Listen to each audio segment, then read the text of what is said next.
Hi everybody, welcome back to another video in this stencil series. Today I'm going to be showing you how to layer up your stencils to get a really cool effect of textured images. So I'm starting off by making my card base. I know I usually don't show this, so I thought I would show it really quickly. I took a sheet of gray cardstock from Simon Says Stamp, and I just cut it at 5.5 so that I can make a top folding landscape card. And then I used my bone folder and my paper trimmer to just score it down the middle at 4.25. And then I just scored it with the same bone folder, and that just makes a very simple card base to use. So I'm opening up my card base and taping it down with some painter's tape to keep it in place. And I brought out this heart stencil, which is super easy to make if you've already watched my tutorial on how to make DIY stencils with your Cameo. If not, I'll put a link over at the top here so you can watch that and make your own stencil like this. I think having basic shapes like this is really great to have on hand just to bring some interest to a card.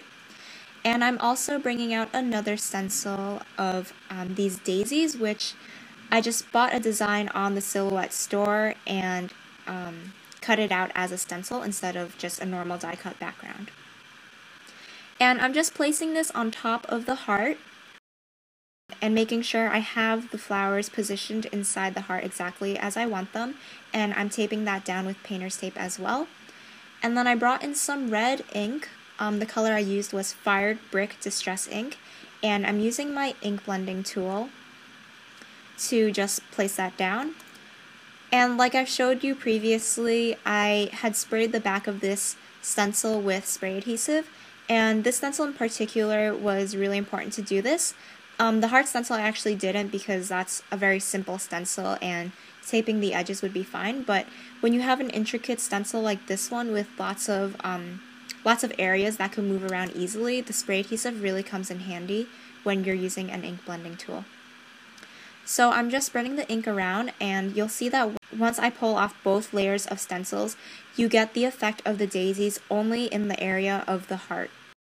So then I pulled out my white gel pen and went along the edges of the heart just to make it stand out a little bit more and define the edge. And once that was done, I pulled out some vellum and the stamp set by Winnie and Walter. I really liked the big script sentiment along with the little words that you can use for any occasion, and I'm going to be using the big happy with the small anniversary. And I pulled out some vellum and cut it off at about 2 inches and then cut it in half to make a 5.5 strip to cover the whole width of my card.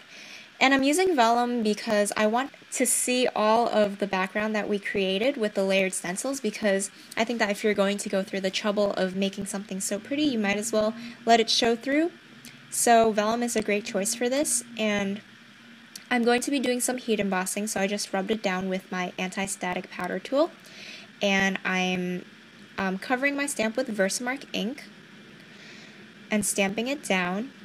And then I'll be covering it with Ranger Liquid Platinum Embossing Powder, which is like a silver embossing powder. And then I'm going to go off camera just to melt that powder. And you'll see when I come back, it's super shiny with the powder all melted and just really beautiful. And I think it'll go great with this card. I think the silver goes great with the gray because it just brings a little bit of brightness while still matching to it. And I'm just trimming off the edges of the sentiment a little bit more so that I can have more of the background showing. And to adhere this, I used the same easy tack that I've used before on my stencil. I've had a lot of trouble adhering vellum in the past, but I thought that I would try this out since I had it out, and it actually worked really well. I just turned it around, covered the whole back of it. I'm just putting a piece of paper, scrap paper on top and pushing it down just to make sure I don't get any glue anywhere because my hands were a little sticky after doing that. And you can barely even tell that it's there, and it's just really great because instead of putting little dots of adhesive in certain places, I usually had pieces of vellum that were not adhered right, and this just covers the whole thing and it just gives really great adhesive coverage. to this piece. And then I pulled out my container of finishing touches, and this time I decided I would use gems, which I don't always use because they're a little bulkier, but since I'll be hand delivering this card, I figured it was fine. And I just positioned them how I thought they looked nice. Just a little tip on when you're putting sequins or gems or enamel dots, just little things like this. It's really helpful to place them in groups of 3, as I did at the top right, and also in odd numbers. So you'll see on the card I have 5 in total. And you'll see I also tried to place them along edges, like the edges of the vellum where it touches the background. This just joins everything together really nicely and makes the card more cohesive. So I'm using my multi-medium liquid adhesive and just using a pair of tweezers to dip it into the adhesive and place it onto the card.